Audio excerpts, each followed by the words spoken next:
Prenup is essentially a contract.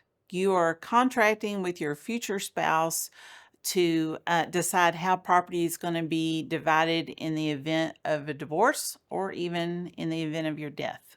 Postnup is also essentially a contract. You are already married and you and your spouse are deciding how your property will be divided. We take what would be or what is community property and now we make it the separate property of the two spouses. And typically, no community property would be created during the rest of the marriage. The perfect time to decide whether a prenup or a postnup makes sense to you as soon as you have questions or concerns about how property would be divided.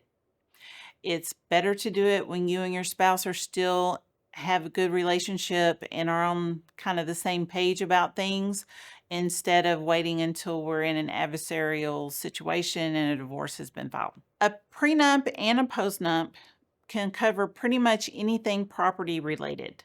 There are rules about kids, right? We can't contract for child support amounts and things like that because that would be against Texas public policy and not in the best interest of the kids.